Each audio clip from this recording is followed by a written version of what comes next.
Good morning, everyone. Alethea Kontis here. I forgot the tiara again, didn't I? Pooh. I think that'd be a big deal on a day like this. Yeah, so I'll wait till a few more people pop in. But if you will recall yesterday, I spoke about how my life changes within 24 hours and crazy crap happens to me. And wouldn't you know, I wasn't jinxing myself. Guys, this is literally how my life works. Ask any of my friends. The curse of an interesting life is a real one. So today is Monday. Welcome to Monday. It is Smile Mail Monday. So what we do on the Facebook page and on Patreon on Monday is, because Sarah and I are having a blast, we post all these hilarious cartoons and memes and things because we like to share joy. Sharing joy has always been a fun thing for me. Obviously, the sideshow is a perfect example of that. But we choose which of these funnies got the most likes or loves, and we share them on Patreon to everybody. As long as you follow the Patreon, you will get Smile Mail in your inbox every morning, every Monday. Highly. So definitely go to the Patreon and just follow me to get the Smile Mail Mondays. I enjoy it. It's Sarah who goes and figures out which one did the most. Sometimes it's a surprise to me. So I like seeing which one won. Sometimes I even forget that we posted that because it's super early in the week, or I don't know, things have happened. Some things have happened.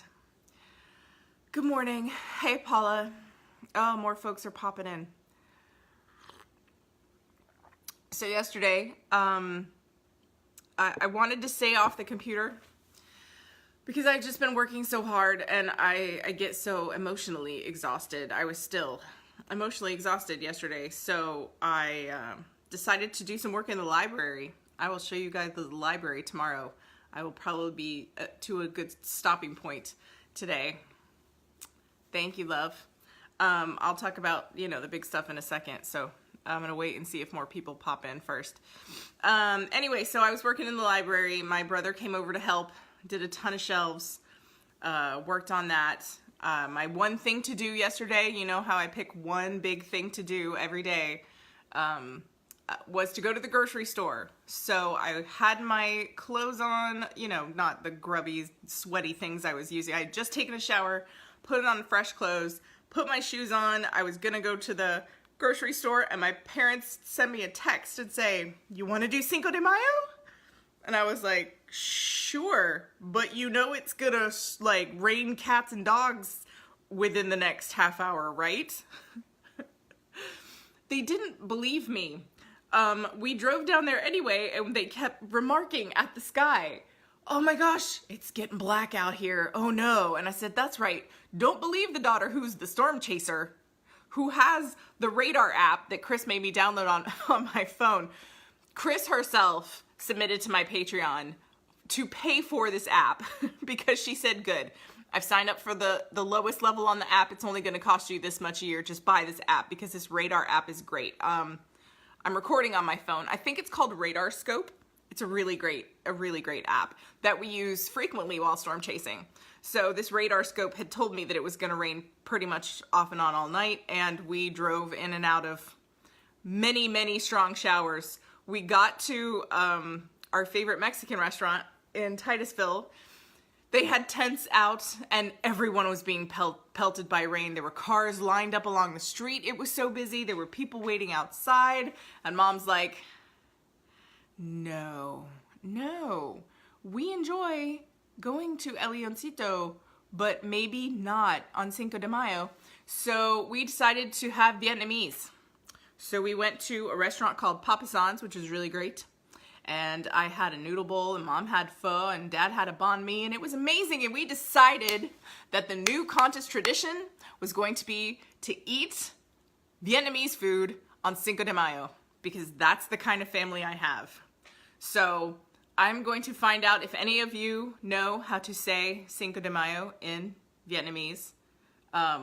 Let us know, because that's going to be our new holiday. That's the Kontis. That's the Kontis holiday.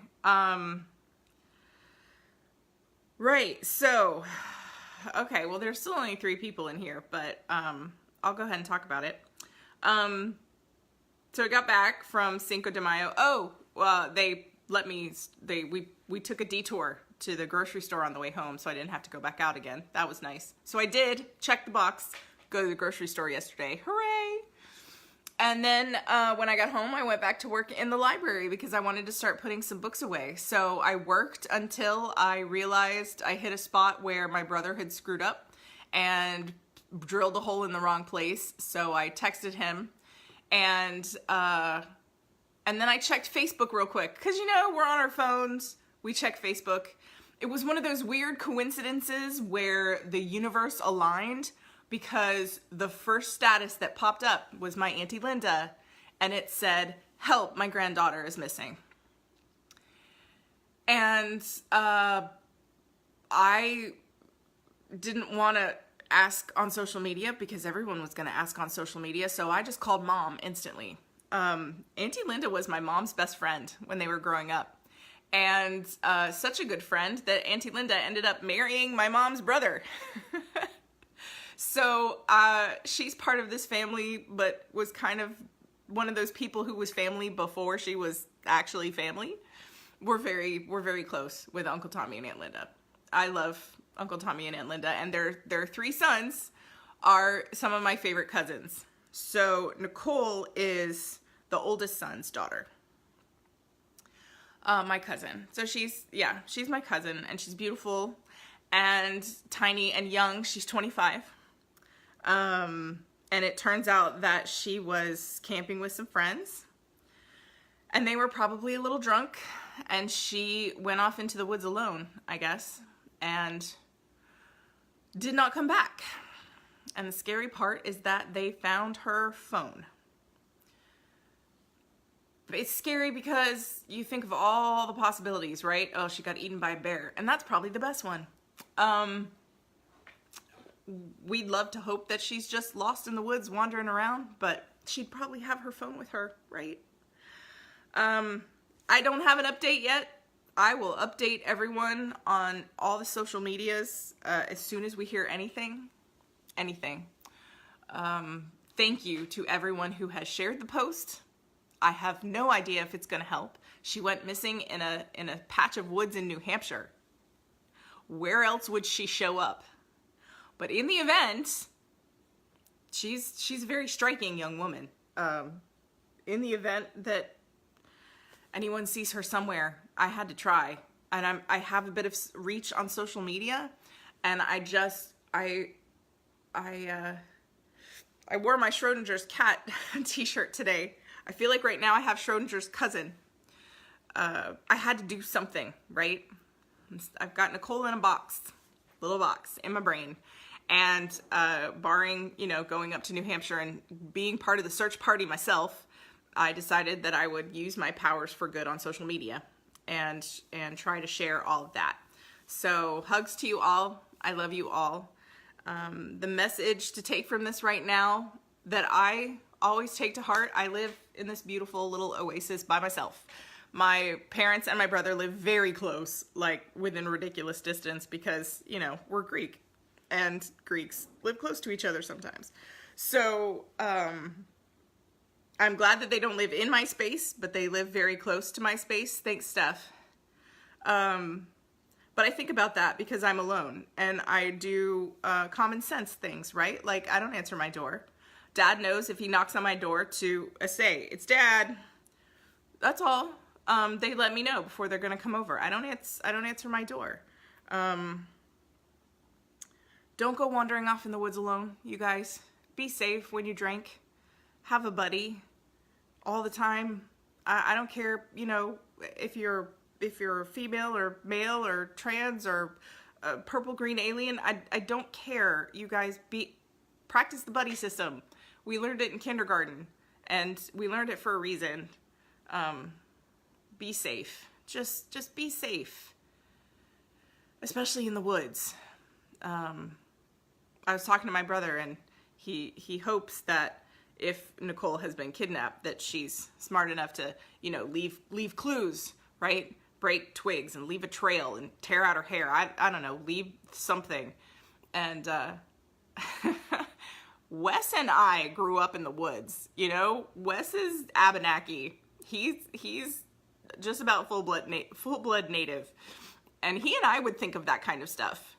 But a beautiful young 20-year-old who is slightly inebriated may not think of that stuff. So, you guys, if you get kidnapped in the woods, leave us a trail so we can come find you. Yeah. Okay, so since I have no news, I don't really want to talk about that anymore. Okay, thank you guys for sharing the post. Other things. I got my, I was gardening a couple days ago, and I have a knife block in my kitchen that has some scissors in it, and I tend to use those scissors for everything. You should always have scissors in your kitchen. I think kitchens should also come with needle nose pliers. I have some in my drawer because I use needle nose pliers in my kitchen all the time. You always have to like peel things off with your thumb, and you shouldn't use your teeth. Hi, Dad or Mom, whoever that is watching. You shouldn't use your teeth. See, I learned things. So this is why I have needle nose pliers, very handy in my kitchen, but also my kitchen shears, which I was using to garden the other day, even though that's not what they're made for. And they are somewhere outside in my yard. I have lost them. There are only so many places they could be in the house. I did check the garbage because I had thrown the garbage away. There was nothing much in the garbage. So I don't know where they are. I hope Wes doesn't run them over with the lawnmower. I've told him that they are somewhere out in the yard so he can keep an eye out for it. But I went ahead on Amazon and I bought a pair of kitchen shears and a pair of gardening shears, like pruning shears. And I went and I pruned my lemon tree and my lime tree. And this is my war wound from pruning my lime tree, because you guys, lime trees have awful, awful thorns on them. And I may or may not still have a splinter in here. I don't know, but man, it hurt. It went super deep. And it's on that finger, so I can, you know, flip people off when I show them my boo-boo. Which is always ridiculous, right? It's always got to be that one finger. So, and then I got super fancy, like, kitchen shears. My other ones were crap. I didn't realize how crap they were until the new fancy kitchen ones came in, and I was like, oh, I should have used these a long time ago. So, they are dishwasher safe. They're KitchenAid. If I love them, maybe I will put up a new list on my influencer storefront about stuff I use around the house that's just amazing. But I do quite love the pruning shears that I got, and I want to say they were less than $10. They were only like $8 or $9.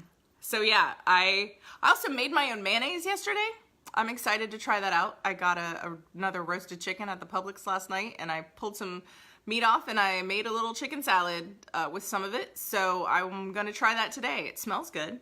So making my own mayonnaise is one of those things I've always wanted to do, and I've just never done it, and it's pretty super easy. Although I have to say, next time I think I'm going to use my KitchenAid mixer, because you have to whisk for like 10 minutes, and boy, that will tire your arm out pretty quick. And you have to also add the oil very slowly while you're whisking, and the bowl, if you're not holding it, is going all over the counter. So yes, for ease of everything in the future, I believe I will be using my KitchenAid mixer. It's a super simple recipe. It's just an egg yolk, about 3/4 of a cup of canola oil, some lemon juice, a little bit of mustard, like a dash of salt. That's it. It's so much healthier than the whatever garbage is in the stuff you buy in the grocery store, so that it preserves it forever, right? Homemade mayonnaise, I think, lasts about 2 weeks. Maybe 1 week. Anyway, you don't make very much of it. You just make it when you need it. It's easy enough. So it's kind of like making your own whipping cream. You don't have to buy whipping cream. Just get some whipping cream and put some sugar in and bam, use your blender. You got some whipping cream. Make with a food processor. Ooh, I do have a food. I have like a little tiny one. But you know what? As much mayonnaise as I make, thank you, Paula. I may try to use that one instead of the mixer. Yeah, Mayo. Yes. Oh, another reason that I wanted to work in the library and out in the yard and just move yesterday was because I think part of the reason that I was feeling yuck, well, definitely part of the reason was because my neck was hurting so bad and because I just needed to move. I am the kind of person that will hurt herself by sitting still. I got bursitis in my hip like in February. It still hasn't quite gone away because I sit so much. It's awful. I'm about to go storm chasing and sit marathon sitting for like 2 weeks. I got out of bed once and pulled a whole muscle. I had to go to physical therapy when I was editing a book a bunch of years ago because my entire left arm froze up from my neck all the way down my arm and it was so painful. I was in tears. And I had to go to physical therapy for that for a few weeks to just try and get the use of my left arm back. I have had massive amounts of trauma just by sitting still, which is nuts. But it's something you don't think about, but sitting still takes a toll on your body, as my body can tell you. They said it when my current physical therapist said I do it like it's a Olympic sport. I should get a medal for being an author. Oh, speaking of being an author, please remember that I have a new book out, The Little Witch and Wizard. Tell all your friends, purchase the book. We will be conducting business as usual on the Facebook page. We will keep sharing the funny memes and bringing joy to everyone's life because that never stops. That never stops. Even though sometimes you're going through horrible, horrible things, it never stops. Yeah, I've had really amazing things happen to me when I'm in the dumps, and I've had really horrible things happen to me when I'm at the top of the world. And when you are an author, you have to just put that mask on and keep on going. The show must go on, as they say. So this is the Alethea Show. Welcome to the Alethea Show. And the show must go on. Here's Esther. I do a lot of sitting since I've been writing this story. Yes. Set your timer for 30 minutes. Do sprints with a friend if you can, because not only will it help motivate you to write, just shut everything else out and write for just 30 minutes, but at the end of that 30 minutes, you and your friend take care of each other. Stand up. Stretch your neck. We do neck stretches. This is part of the neck stretches, side to side. You also look left and right. Do like a kissy face and look up. It stretches these neck muscles. Yeah, drink the water, stand up, move around, have a 30-second dance party, just move. But I do this on the Make Art Not War Collective. Tempest and Monica and I do a lot of work parties. Every so often, Shweta and Stina will pop in. Leanna almost never joins us because she's so busy with like 17 jobs in New York. But Tempest and Monica and I are regulars in the work sessions. Good morning, Bethany. And we take care of ourselves. And after that half an hour, it's usually Tempest who reminds us to drink water and move and stretch. Sometimes it's me. And sometimes the next half hour is just, I'm going to take a half hour and I'm going to go work in the library or I'm going to move. You don't always have to be writing during that half hour. Do something else that you need to do that's on your list. That is a great thing for keeping yourself accountable and having a friend who you also keep accountable. So not only are you moving towards the end of your story or novel or whatever, but you're also getting stuff in your life done.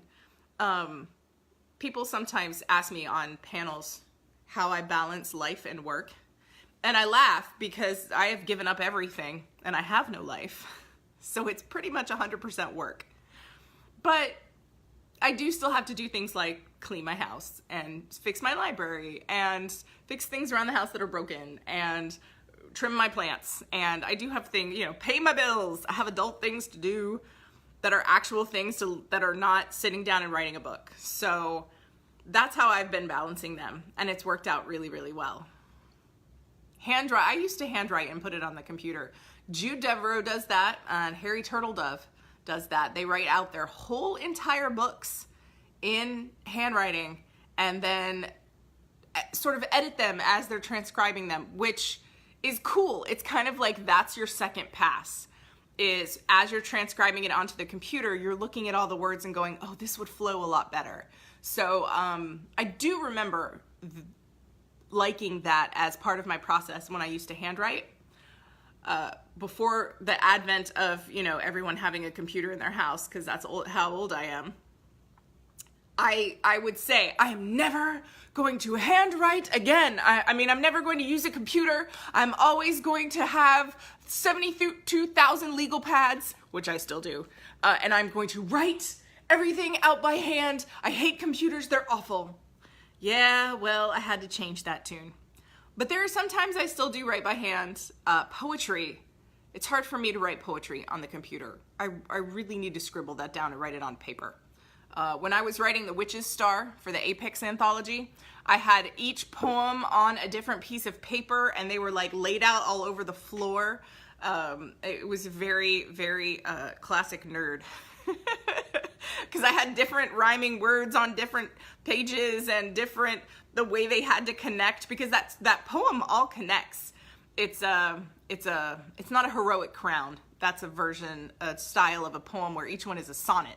Mine, each one was an octet, but the last line of every verse is the first line of the next verse, and then the very last verse is the first lines of all the poems before it. So not only does it connect like a crown, it has what's called a jewel, and the jewel of the crown is the first line of every previous poem that makes its own little verse at the end to just sort of wrap it up. And on top of all that, Witch's Star, each one is 8 lines. Remember I said it was an octet? So the first letter of each line going down the octet spells a word. So I spell 9 different words in the poem. It's a really cool poem. And that is sort of where poetry in that sense is very much math meets words, which my brain loves so much because I'm a scientist. I majored in chemistry. I always was good at math and science. So I love that kind of poetry. Oh, Esther, you should definitely write some more poetry. It's good for your soul. I need to write more poetry. I find excuses like Peter Beagle's birthday to write poetry, or the Apex anthology when they asked me to be part of it, to write more poetry. Witch and Wizard was a great exercise to write more poetry. And I love rhyming poetry. Carol, oh my gosh, I just went blank. I talked about it in the essay. Anyway, the poet who helped us at SCBWI Miami, whose name, Carol Weatherford, thank you. When I said I was hesitant to write rhyming poetry because people say New York doesn't like rhyming poetry, she said, New York doesn't like bad rhyming poetry. And I realized, oh, that's right. I don't write bad rhyming poetry. Mine's actually pretty good because I've been working on it my whole entire life. The same kind of thing happened to me back when I didn't write comedy. Apparently all my stuff was really funny, but it never occurred to me to target that and actually say, yes, I write comedy. Because Orson Scott Card told me once upon a time, never write comedy. If you try to write comedy, it'll come out terrible, and only a very few handful of people can write comedy well. Well, guess what? I wrote comedy well, and it took me a long time. I can't even remember. It wasn't until Dearest came out and started getting reviews that I realized, oh my gosh, I can write comedy. The reviews, even though Dearest was my most romantic of the 3 books in the Woodcutter series that I got to write, people were saying this is the funniest one. And I was like, really? But come on, Alpha Oops was funny. There were funny lines in Enchanted. So for the Nocturne Falls trilogy, I just went all out and I was like, all right, let's be funny. And I love that series so much. I'm excited that Besphinxed has been nominated for the Scribe Award. That is so huge for me. And that will be announced at San Diego Comic-Con in July. So fingers crossed. I mean, I'm up against like 2 or 3 Star Wars books. So my chances of winning are pretty small. Oh, and Jonathan Mayberry I think is on that list too. So yeah, my chances of winning are fairly slim, but hey, I got nominated. It's literally an honor to be nominated, and that's good. All right. Does anybody have any more questions before I sign off? I love you guys. I'm going to finish working in the library today, and then, you know, let's get, oh, I still have to finish my blurb for that book. That's the other thing I need to do today. I need to work on the library, get that blurb to my friend, read enough of her book to get that blurb to my friend, and then start the new book. Those are the 3 things on my list. Let's hope I get to do more than one of them today. Have a great morning, you guys, and I promise we are not gonna bug by Auntie Linda 17,000 times today. She will let us know when there's news. She'll let us know, and as soon as I do, I will let you know. I promise. Whether or not Facebook actually shares that news is not up to me, and this is why I hate that every day is a fight with an algorithm. So I love you all. I love you all. My life is better with you in it. Please don't go off into the woods alone ever. Have a buddy with you, and stay alive, because my life is better with you in it. Love you all.